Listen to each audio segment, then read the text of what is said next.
Hello everyone, in today's video I'll show you how to rename your Android phone. Changing your device the name can change the device name can make it easier to identify your phone when using Bluetooth, Wi-Fi direct or nearby sharing features.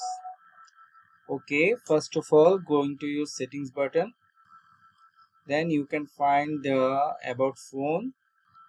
Here you can see the device name option. My device name is Redmi Note 13.